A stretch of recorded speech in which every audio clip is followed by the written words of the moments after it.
Okay, today I will be walking you through the process of creating a workflow in the SDL language cloud. The uses for this in a translation project will be keeping you on track for your translation. So this is where you'll see each step that you've selected to include in your translation, both the automated and the manual ones that you'll be working on. You can set it up so that you get email notifications of which step you're on and which tasks you need to complete. So let's go ahead and get into it. So to set this up, we're going to come in here under resources, and then we'll open up workflows and select to create a new workflow. For this example, I'll just call this our workflow example and go ahead and locate it in a folder I already have set up.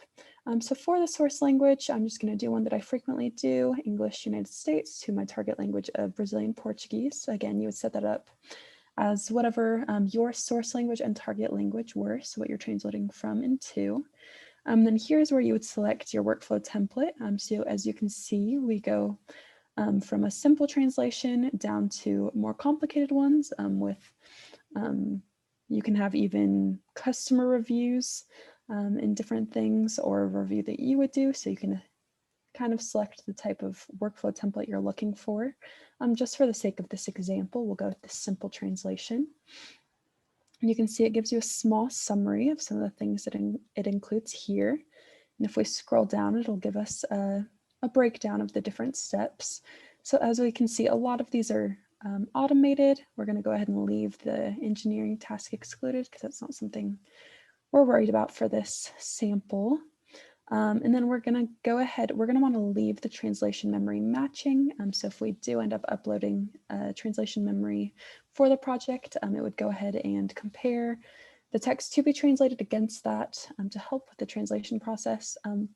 For this example, we'll say that we're going to exclude the machine translation. Just for the sake of example, that's something that you could leave in or not, depending on your project specifications and what you're looking to do. And then we could go in here and assign the translation. So we could say that I want to assign this to myself. So I could type in my name, pop that in there, and then that will be assigned to me. So that's a task I'll have to accept project. We're going to go ahead and allow the automated QA check so that we're making sure that our quality is good and that that's being checked.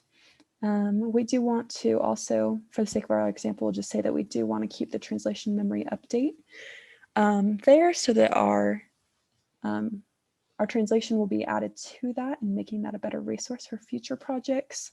And then the error as well, I could go to that same process and assign it to myself. You already saw me do that, so I'll go ahead and leave that one out. And we'll go ahead, oh sorry, it's gonna make me do this before we can go through actually. So I'll come in here,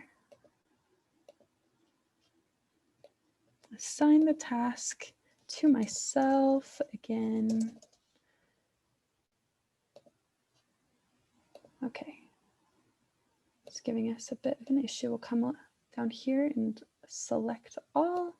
I'll type in my name again, and there we go. So now when we go ahead and create our translation or create our workflow, we will see it populate here at the bottom. We can open that back up and make sure that everything we've added it is how we want it. Again, we could add a description here, which we would want to do if this were a real one, just maybe explaining a little bit about our project. And we can come down again and see that we've got these tasks assigned. We've selected which ones we've excluded and included. And then, yeah, so there is our workflow example. Hopefully this helps, and have a great day.